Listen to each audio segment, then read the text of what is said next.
Sungguh-sungguh Allah sangat ridho ketika seorang hamba itu makan, makan ketika sesuap nasi dia muji Allah, ketika minum seteguk nasi dia muji Allah. Itu kalau orang diridhoni Allah itu wali betul. Itu untuk jadi wali itu gampang. Kamu makan ridho, kamu nginjak buminya Allah ridho seneng, kamu hidup keseharian aman seneng. Nah ini supaya sampean kita semua ngaji betapa panduan Rasulullah untuk menggapai ridho Allah itu banyak yang keseharian sekali. Saking kesehariannya banyak dalam hadis dan itu sahih.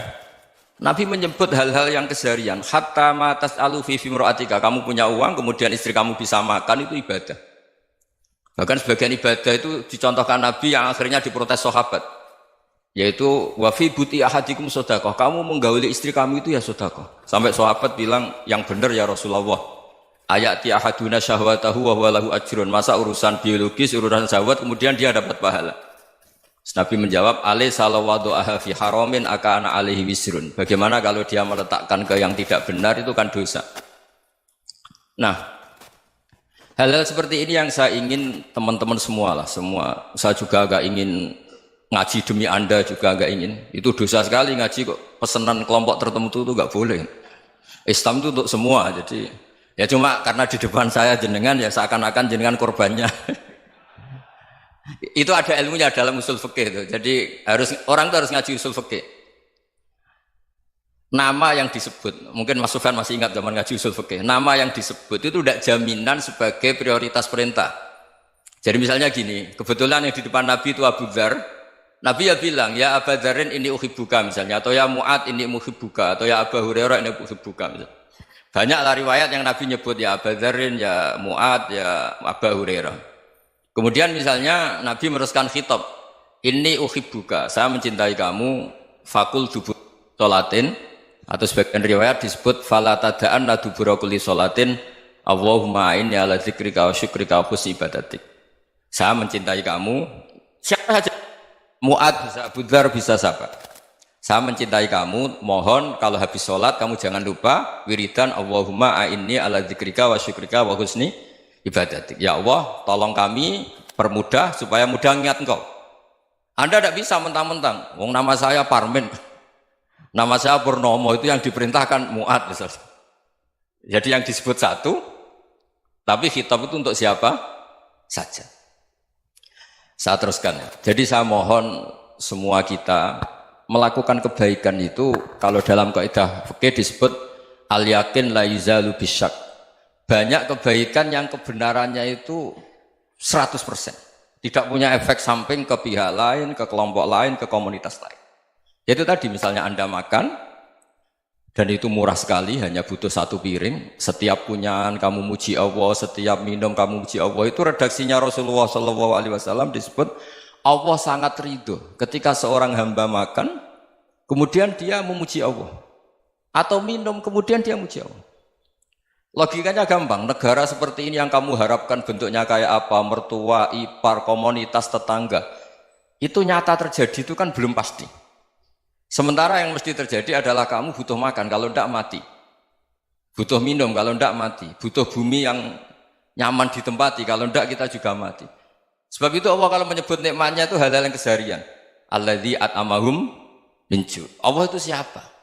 Allah itu yang menciptakan kamu bisa makan. Tidak berlebihan. Allah itu yang menciptakan kondisi sosial itu ideal. Zaman Nabi itu ya ada orang munafik. Orang-orang pilihan Allah itu juga diuji orang sekelilingnya yang macam-macam. Semua diuji sesuai konteks zaman dan waktu.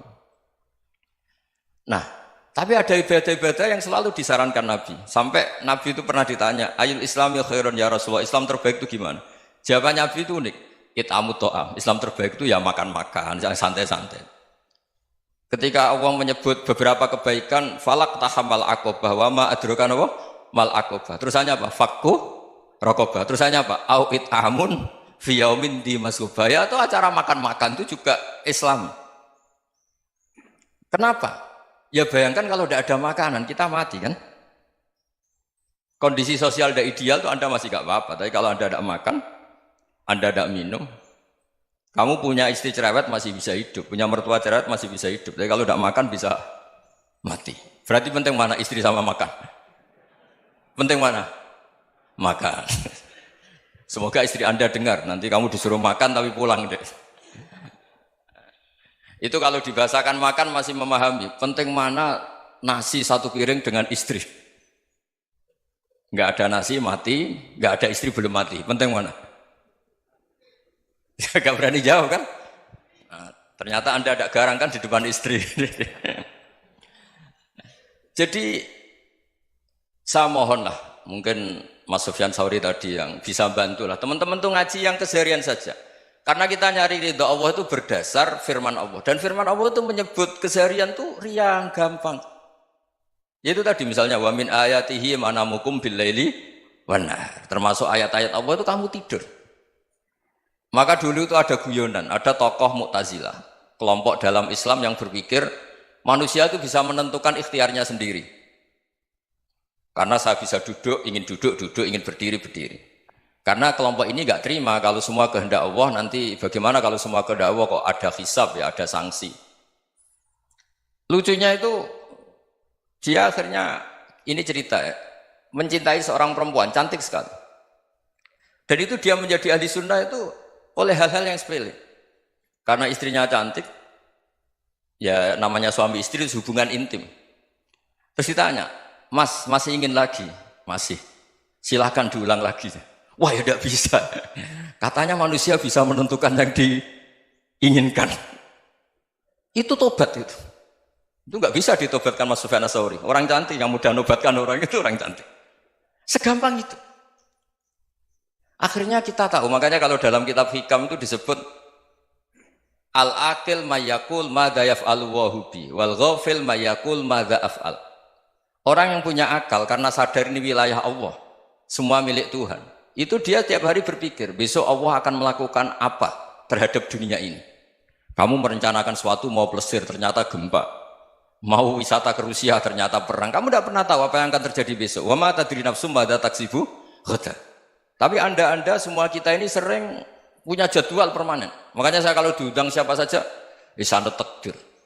Yang jelas Gus ini acara penting. Ya masih acara penting nak pangeran ngersakno piye? Kok ape dadi pangeran? Kamu kok mau jadi Tuhan? Itu kadang ya kiai. Penting Gus acara ini jenengan harus memastikan bisa. Loh kamu itu yang ngajarin tauhid, sesuatu itu biadillah kok bilang-bilang apa pasti. Kalau maksa terus tak tobatkan loh kamu kata saya. Ya kalau gitu Gus bilang insya Allah. Wah itu hati saya, fisik saya, roh saya sudah bilang insya Allah. Tidak usah kamu latih kata saya. Nah hal-hal tauhid keseharian itu gampang sebetulnya. Wal ghafil yaqulu madza af'al. Tapi orang yang lupa Allah dia setiap hari bilang besok apa? Kita bisa melakukan apa? Seakan-akan dia itu aktor, dia penting, dia subjek permanen, dia. Padahal kita ini hanya objek kehendak Allah Subhanahu wa taala. Karena kita yakin sesuatu yang terjadi di alam raya ini kita tidak bisa apa-apa.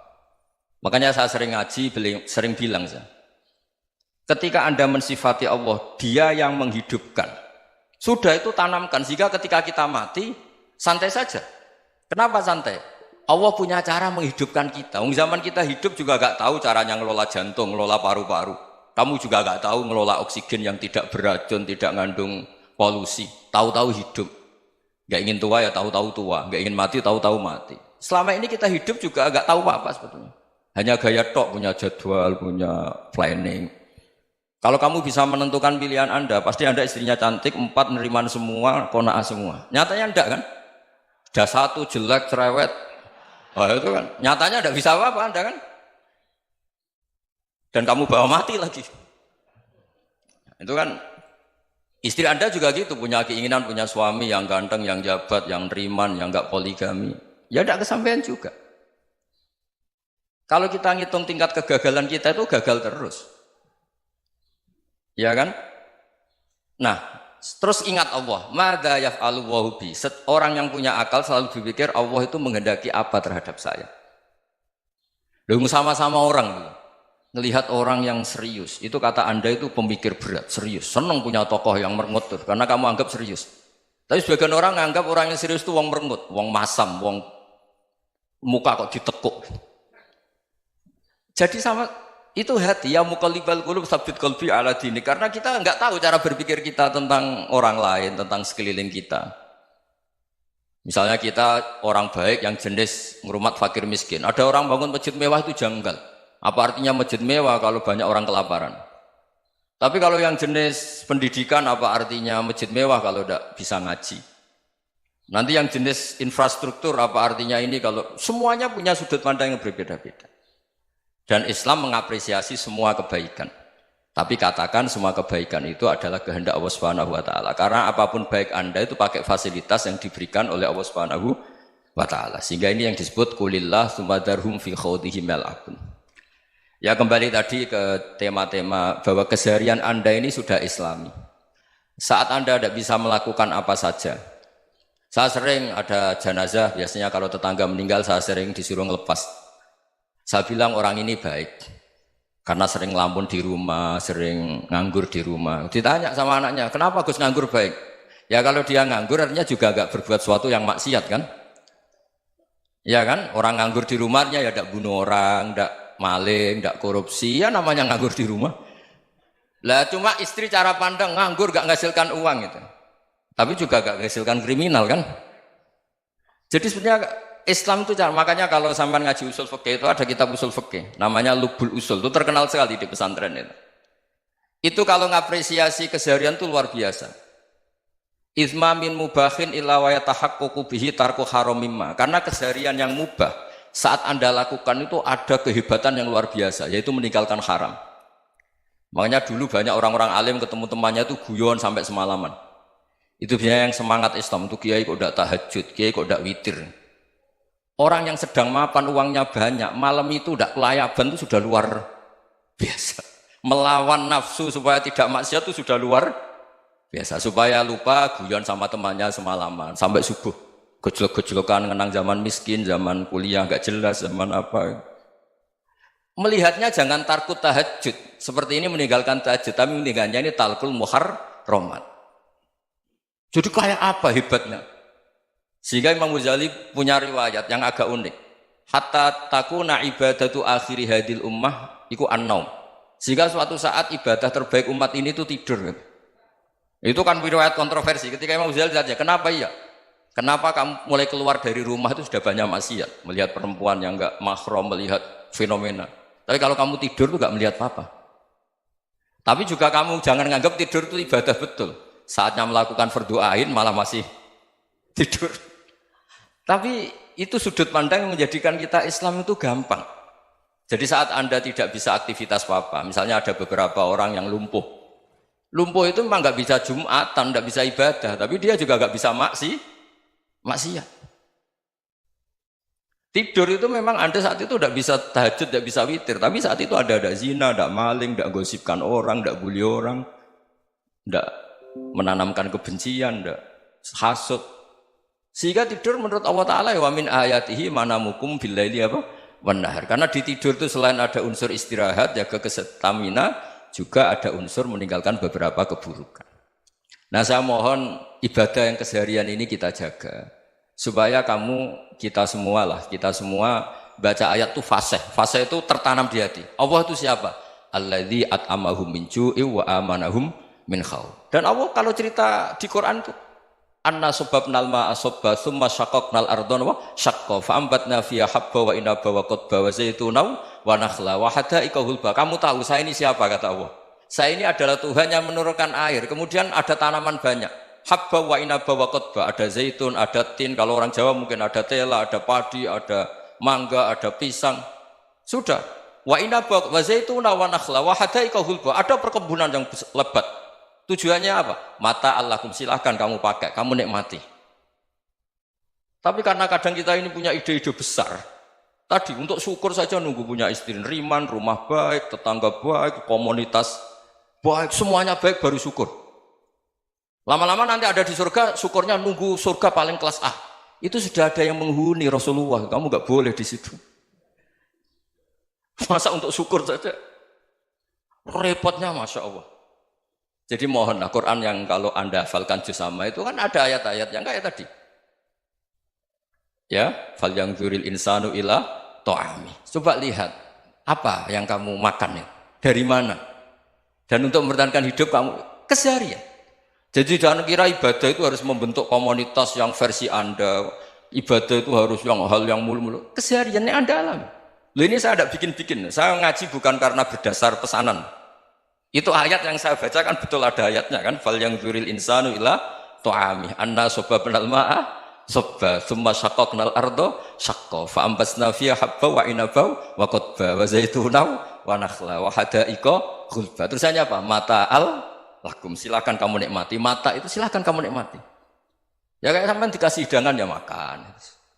Ya sudah makan, habis makan ya minum, habis itu ngantuk ya tidur. Ya sudah normal-normal saja. Kayak apa indahnya Islam? Tapi Anda mencari Islam yang gimana lagi? Nah itu yang diajarkan guru-guru kita, diajarkan sanad kita sampai Wali Songo, sampai Rasulullah SAW. Bahwa pada akhirnya ada jihad, ada perang. Itu dulu memang perang, bukan membunuh. Beda. Dulu kita dijajah Belanda ya perang, dan itu normal karena kita dijajah. Jadi ketika orang lain ingin baik sama kita, wa in ahadum minal musyrikin astajaruka ya fa'jirhu hatta yasma'a kalam Allah. Kalau mereka ingin baik ya kita baik. Makanya ada istilah musta'man, mu'ahad. Kalau mereka ingin damai, berdampingan dengan kemajmukan ya itu yang lebih baik. Karena memang Islam menghormati proses perdamaian. Wa in janahu lis-salmi ya fajnah lah. Kalau ingin damai ya kita harus